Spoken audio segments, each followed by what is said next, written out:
Assalamualaikum dan salam sejahtera. Kami dari Kumpulan 5. Hari ini kami akan membentangkan tajuk empirisisme.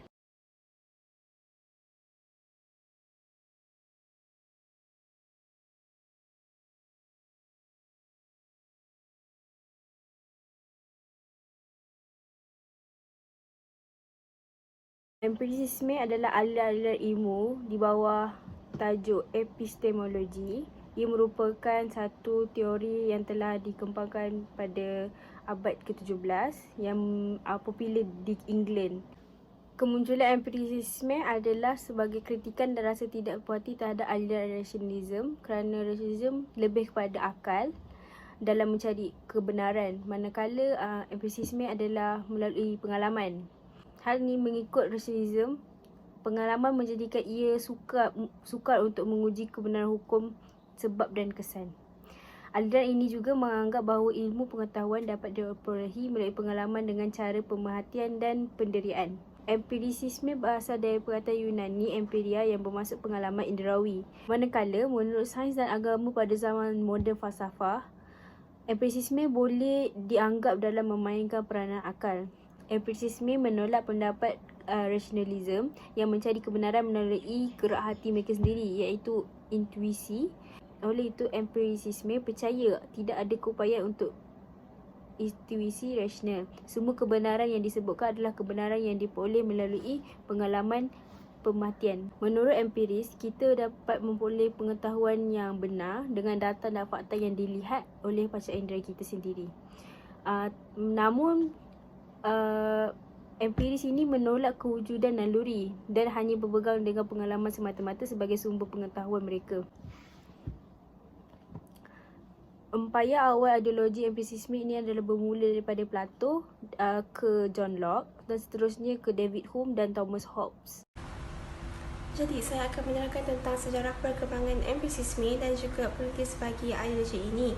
Jadi, empirisisme ini telah berkembang pada zaman pencerahan, iaitu pada abad ke-17 dan ke-18, dan perjalanan empirisisme ini bermula daripada Plato ke John Locke, dan aliran ini dibangunkan setelahnya adanya aliran rasionalisme. Bahkan aliran ini bercanggah dengan aliran pemikiran rasionalisme. Jadi, John Locke ni menganggap manusia dilahirkan dengan akal yang kosong yang akan dicorakkan oleh pengalaman indera kemudiannya. Jadi, pandangan ini dapat digambarkan dengan gambaran empirisisme yang mengatakan bahawa sumber pengetahuan manusia yang utama berasal daripada fikiran manusia itu sendiri. Jadi, aliran John Locke ini telah disokong oleh David Hume dan juga Auguste Comte.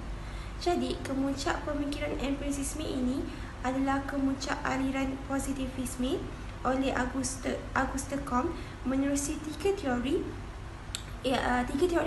proses sejarah manusia yang bermula dengan tahap teologi, diikuti dengan metafizik dan akhirnya tahap positif. Pada tahap positif inilah manusia dikatakan tidak lagi memerlukan agama dan falsafah, sebaliknya lebih memerlukan dan meyakini ilmu pengetahuan yang berdasarkan pengalaman positif, iaitu melalui panca indera. Jadi, secara ringkasnya, ia mencetuskan ketidakpercayaan kepada konsep wahyu seperti azab kubur. Sebab apa tak percaya kepada azab kubur? Sebab tak ada siapa yang pernah melalui pengalamannya. Antara kekuatan empirisisme adalah mencari kebenaran melalui pengalaman atau panca indera, di samping membuktikan tidak semestinya kita dapat mencari kebenaran itu melalui aliran rasionalisme sahaja. Empirisisme juga telah digunakan secara meluas dalam bidang sains dan sebagai kaedah untuk membuktikan atau membantah teori. Hal ini disokong oleh Galileo kerana kepercayaan mesti diuji secara empirik untuk memastikan bahawa mereka benar-benar berfungsi di dalam undang-undang fizik. Contohnya ialah teori gerakan Aristotle, di mana dia menggunakan pemikiran rasional untuk menjelaskan pergerakan objek. Dia berpendapat bahawa masing-masing dari empat elemen teras, trial atau duniawi, bergerak menuju ke tempat semula jadi mereka, dan bahawa benda-benda yang lebih berat jatuh lebih cepat daripada yang ringan. Namun ia telah dibantah oleh Galileo atas alasan rintangan udara yang akan menentukan seberapa cepat ia akan jatuh. Contohnya secara empirik di bulan ketika angkasawan menjatuhkan bulu dan tukul besi dan mereka menghentam tanah pada masa yang sama. Antara kelemahan empirisme pula ialah ia tidak dapat digunakan dalam matematik dan algebra yang rumit. Hal ini kerana beberapa persamaan matematik tidak dapat dibuktikan ataupun mustahil untuk dibuktikan menggunakan kaedah empirik. Hal ini kerana ia tidak ada cara fizikal untuk menunjukkan kompilasi persamaan dalam eksperimen pemerhatian. Oleh itu, rasionalisme telah menyelesaikan masalah ini dengan menggunakan logik untuk menunjukkan bahawa walaupun beberapa perkara tidak dapat diuji di dunia nyata, mereka secara logik tidak dapat menjadi kenyataan. Selain itu, kelemahan empirisme bergantung pada kesahan input dia di mana persepsi manusia tidak boleh dipercayai. Assalamualaikum warahmatullahi wabarakatuh. Nama saya Nur Hazira binti Azman. Saya akan membentangkan perbezaan ideologi empirisme dan rasionalisme. Definisi empirisme ialah sudut pandangan epistemologi yang menyatakan bahawa pengalaman dan pemerhatian menjadi kaedah untuk peroleh pengetahuan. Manakala rasionalisme pula bermaksud sudut pandangan falsafah yang percaya bahawa pendapat dan tindakan harus berdasarkan akal dan bukannya pada kepercayaan atau emosi agama sahaja. Gelaran bagi empirisme ialah empiris dan rasionalisme ialah rasionalis. Pandangan mereka terhadap Tuhan. Empiris mengatakan bahawa seseorang tidak dapat mengetahui tentang kewujudan Tuhan dengan akal sahaja kerana percaya bahawa semua jenis pengetahuan yang berkaitan dengan kewujudan hanya diperoleh daripada pengalaman. Rasionalis pula mengatakan bahawa seseorang dapat memperoleh pengetahuan tentang Tuhan dengan alasan semata-mata. Ketika lahir, empiris percaya bahawa individu tidak mempunyai pengetahuan yang semula jadi, manakala rasionalis sebaliknya iaitu individu mempunyai pengetahuan yang semula jadi. Ajaran bagi empirisme ialah tidak boleh berusaha mengetahui kebenaran hakiki tentang Tuhan dan jiwa dari akal sahaja. Manakala rasionalisme pula mengikut akal yang murni. Logik bagi empirisme ialah induktif, manakala rasionalisme ialah diduktif.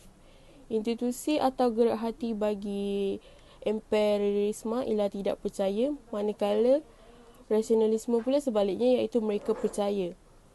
Fahaman bagi empirisme ialah praktikal yang bermaksud melibatkan pengalaman dan penggunaan yang sebenar. Manakala fahaman untuk rasionalisme ialah idealis yang bermaksud orang yang mempunyai fikiran atau cita-cita yang tinggi. Proses pemikiran mereka, empirisme daripada empiri ke abstrak, manakala rasionalisme pula terbalik iaitu abstrak ke empiri. Hasil temuan mereka,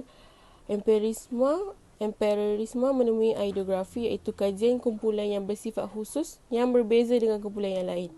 Manakala rasionalisme menemui nomotetik yang bermaksud penggunaan generalisasi daripada sifat khusus dalam konteks yang sama.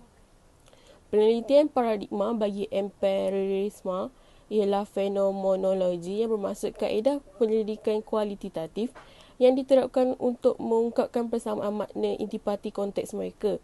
Manakala positivisme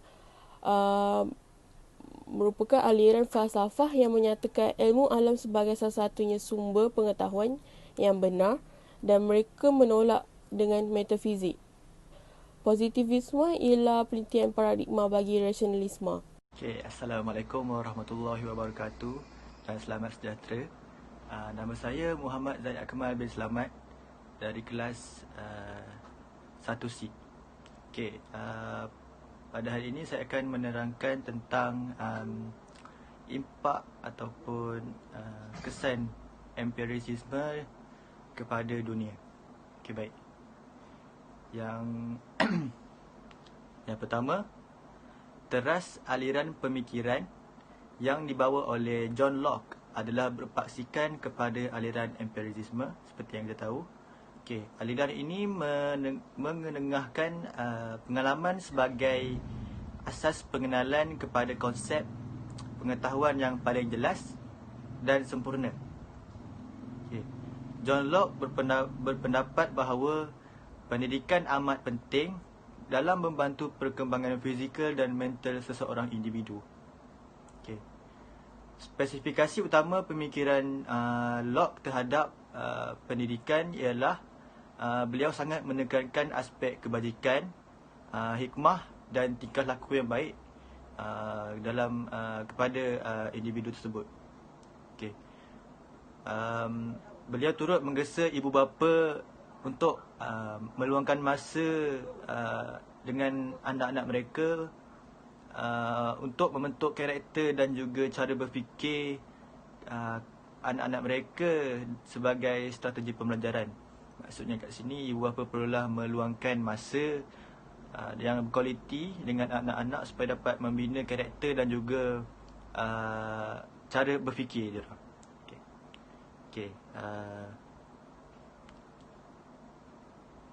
Okey, yang seterusnya, perspektif pendidikan yang diperjuangkan oleh Locke ialah aliran pendidikan yang berfokus kepada kanak-kanak pada peringkat awal pada pemikiran diorang.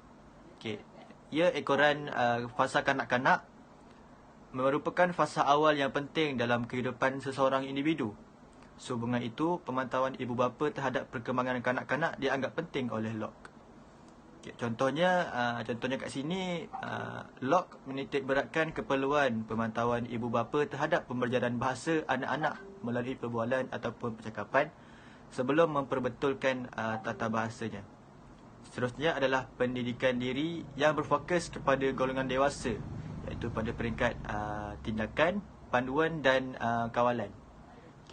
Pendidikan diri ini merangkumi aspek-aspek iaitu justice as respect for the rights of others, civility, liberality, humanity, self-denial, industry, thrift, courage, truthfulness and willingness to question prejudice, authority and the bias of one's self-interest.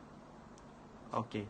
Oleh yang demikian, pemikiran yang dipelopori oleh Locke aliran pemikiran yang dipelopori oleh Locke dalam konteks pendidikan memberi kesan di peringkat global menerusi perkembangan nasionalisme atau gerakan kemanusiaan. Hal ini berikutan aliran pemikirannya yang turut berkait dengan kebenaran dan membawa kebaikan kepada peradaban dunia. Kaitan ideologi empirisme dalam pengetahuan pada masa kini ialah empirisisme telah banyak menyumbang dalam bidang sains, iaitu dalam pemikiran secara induktif. Antara sumbangan utamanya adalah kelahiran sains moden dan penerapan kaedah saintifik untuk membina ilmu pengetahuan. Hal ini kerana sebenarnya sains adalah pemerhatian, eksperimen, penyusunan fakta dan membuat kesimpulan atau undang-undang. Sekian sahaja dari saya. Assalamualaikum warahmatullahi wabarakatuh dan selamat sejahtera. Maka kesimpulan daripada falsafah ini, empirisme ini merupakan tradisi dalam falsafah yang memegang bahawa empirical atau pengalaman adalah sumber ilmu dan akal berfungsi untuk memproses data yang telah diperolehi melalui pengalaman. Jadi pengalaman ini muncul kerana adanya peranan daripada panca indera kita. Contohnya, kita tahu ais tu sejuk sebab kita dapat rasa kesejukan ais itu. Jadi kaedah yang telah digunakan adalah kaedah induktif. Jadi sebenarnya pandangan empirisme ini sangat bercanggah dengan kaum rasionalis seperti Descartes yang menganggap bahawa semua pengetahuan adalah berdasarkan logik atau kebenaran yang didapati iaitu a priori atau institusi rasional. Jadi, bagi kaum empirisme, pengetahuan adalah sumber awal dari pengetahuan yang bersifat logik dan diolah untuk menjadi satu ilmu. Sekian, terima kasih.